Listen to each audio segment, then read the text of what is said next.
भावन विद्यते, असत की सत्ता नहीं होती, अर्थात इसका अभाव ही है।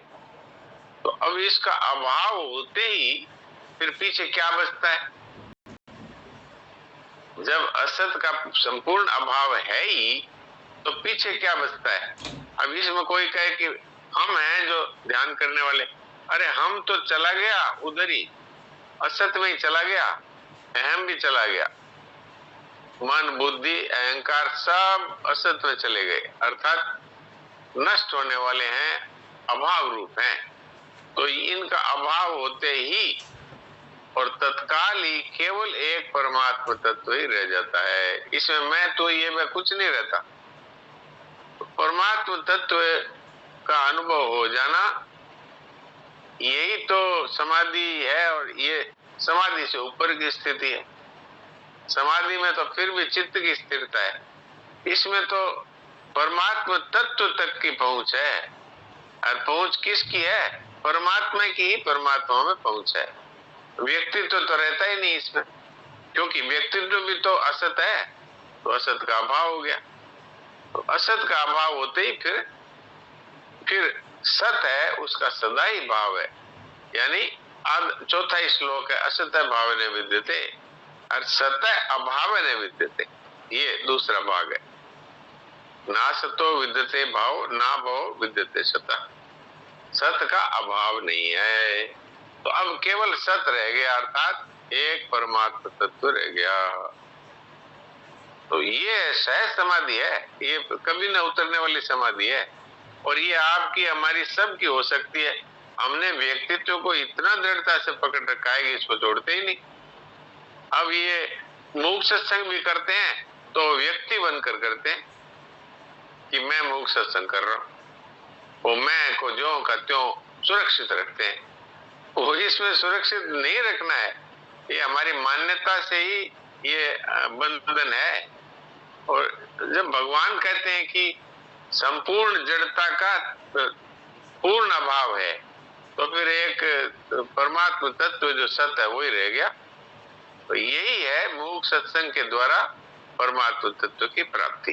तो ये अभी हो सकती है, इसमें न कोई परिश्रम है न कोई काल की अपेक्षा है। जो हमने भूल से संसार को सत्य माना था, अब समझ में आ गया कि ये सत्य नहीं है, इसका अभाव है। ये जो मूक सत्संग की बात अभी देवकी जी सुना रहे थे, ये सार सर्वस्व है जो अभी आपकी सेवा में मैंने कहने की कोशिश की। हाँ, क्या बोलना है बताइए इसमें। हाँ, इसमें एक बहुत विलक्षण चीज भाव आपके विवेचन से साफ हो गया, जो मैं नहीं पकड़ पा रहा था कि करण निरपेक्षता से या करण या शरीर निरपेक्षता से करण रहित परमात्मा का बोध स्वतः हो जाएगा। हाँ, परमात्मा का बोध परमात्मा को ही होता है, इसमें कोई व्यक्ति नहीं है। क्योंकि वास्तव में एक बार शरणाजी महाराज से पूछा था कि ब्रह्म का ज्ञान किसको होता है, तो उन्होंने साफ कहा था कि ब्रह्म का ज्ञान ब्रह्म को ही होता है। वहां कोई व्यक्ति को ज्ञान थोड़ी होता है, व्यक्ति तो रहता ही नहीं, क्योंकि व्यक्तित्व तो असत है, परिच्छिन्नता तो वहां है ही नहीं। वहां तो वो सर्वत्र व्याप्त एक परम तत्व है, सत तत्व है, उसका ही भाव है, बाकी सब का भाव है, तो बस वही रह जाता है। यही सहजावस्था है, यही जागृत में जागृत है, यही महात्मापन है, और क्या है। लोग फिर है जी निर्विकल्प बोध भी कर सकते हैं। हाँ, निर्विकल्प बोध भी कर सकते हैं जी। तो लोग उस शरीर को महात्मा कहते हैं, लेकिन वहां पर तो वो विवेक मात्र ही है, वो सत तत्व मात्र ही है, वहां पर कोई महात्मा है नहीं, वो परम तत्व ही है, परमात्मा ही है।